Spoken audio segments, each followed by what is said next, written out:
सुरुवातीलाच एक breaking news पाहूया। ठाण्याची ही बातमी आहे। ठाण्यात शिवसेनेकडून नरेश म्हस्केंना आपण पाहतोय पालघरचा तिढा आता सुटलेला आहे। पालघरचा तिढा सुटलेला आहे, ही महत्त्वाची बातमी आपण पाहतोय।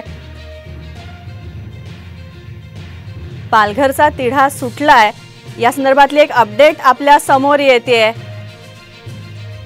हेमंत सावरा यांना उमेदवारी जाहीर करण्यात आलेली आहे।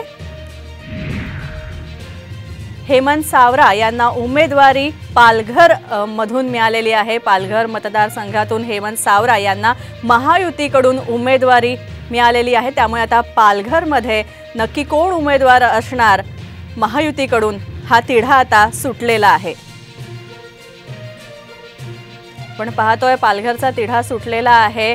महायुतीकडून हेमंत सावरा यांना उमेदवारी मिळालेली आहे। महायुतीकडून तसा जाहीर करण्यात आलेला आहे। महायुतीने आपला उमेदवार जाहीर केलेला आहे।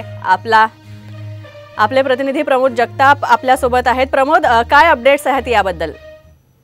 स्नेहा, महायुतीकडून खरं तर 47 जागांची घोषणा झालेली होती आणि 48वी जागा पालघरची बाकी होती। उद्या अर्ज भरण्याचा शेवटचा दिवस आहे। त्या पार्श्वभूमीवरती भारतीय जनता पार्टीच्या केंद्रीय कार्यालयाकडून ही घोषणा करण्यात आलेली आहे आणि त्या जागी म्हणजे पालघरच्या जागी हेमंत सावरा यांचं नाव जे आहे ते जाहीर करण्यात आलेलं आहे।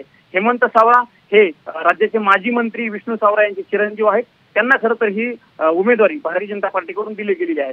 यापूर्वी जर आपण बघितलं तर त्या ठिकाणी राजेंद्र गावित शिवसेनेचे खासदार होते, ते पूर्वी भाजपमध्येच होते। त्यामुळे पुन्हा एकदा त्यांना भाजपमध्ये घेऊन राजेंद्र गावित यांनाच उमेदवारी दिली जाईल अशी शक्यता वर्तवली जात होती। मात्र तसं न होता भारतीय जनता पार्टी। धन्यवाद प्रमोद या सगळ्या माहितीबद्दल। तर माजी मंत्री विष्णू सावरा यांचे चिरंजीव हेमंत सावरा यांना आता पालघरमधून उमेदवारी देण्यात आलेली आहे। पुढच्या बातमी